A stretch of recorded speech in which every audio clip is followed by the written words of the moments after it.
All right, so we talked a little bit this morning about Judy's stuff that's a little bit easier. This is a really good beginner pattern because you're basically you start with a big star block and then you make 2 smaller star blocks. You get enough papers to make 5 placemats. A lot of people are only making 4, and then if they mess up, they have an extra paper. And then I have a couple people who just made a 5th placemat. And then you can also buy the replacement papers for these. I think they're only like $6 for the replacement papers. So if you want to make 8 or 12 or how many ever placemats, you can do that. But this pattern is really easy because really you only need 3 yards of fabric, 3 different colors, 1 yard each. Yeah. And then this is dogwood. This is out of the Petal Placemats series. And you get enough papers to make 4 of these. It was a fun pattern. The binding on this one's a little bit different too. You obviously have to cut your binding, bias binding. And then there's a special trick to be able to get these perfect seams in the corners. Yep, the binding for those, I use the same technique to do this one. And what it gives you is it gives you a closed seam. So when you go and do the back part, if you hand stitch it on, you already have a closed seam here. So you don't have to hand stitch in this little corner. This one is Wedding Star Table Topper. There's a bigger version of this, Bally Wedding Star, which is, you can do any bed size or there's a Bally Bed Runner as well. And this is a pretty good beginner one. So you have the points here, and then you do strip piecing to make the curves.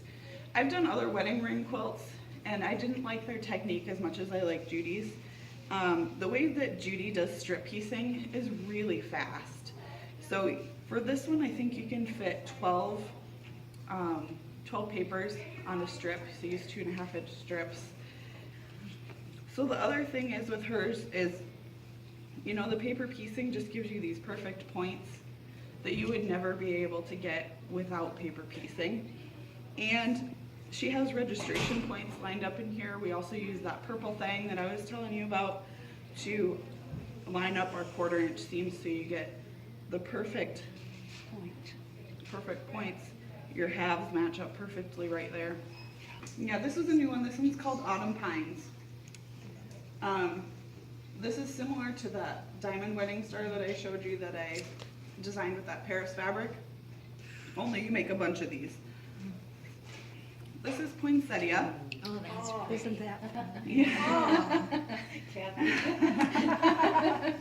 So this You one can is, turn that into a tree skirt. yeah, some people are wanting to use this as like a miniature tree skirt. Yeah. So initially the thought for this one, I believe, was for it to be a poinsettia placemat, but it got too big. Whoa, somebody likes to eat big. Yep. Well, it could be in the center. Yeah, that's what I was thinking of Yep, table it's just center. a table topper. And all your paper piecing, of course, is straight lines, but every assembly seam is curved. Something you could not do without paper piecing. This is the one I, So this is Compass Rose. Yeah. that's beautiful. Yeah. This one's a good one. It's really long though, so some people are just making 2 or 3 blocks. Otherwise, I've also made one that's 4, but it's a square. These points are just incredible. Did that take you forever? No. Really? How long did you say it took you for this quilt? That one about 2.5 days. Okay, that's what I told Holly. Yep. Like, maybe I misheard that. 2.5 weeks? No. There's a lot No. of little pieces in that. But if you chain stitch it, they're all the same. Yeah? Yeah, they're all the same. Because every wedge, just chain all the wedges and then you put all the wedges together. It really goes pretty fast. I probably made this in about a day and a half. Maybe a day. I don't really remember. Holy crap. We're doing something wrong, It's guys. not including the quilting and stuff like that. No, like just the quilting on this one was 3.5 hours. So, and that's a small project.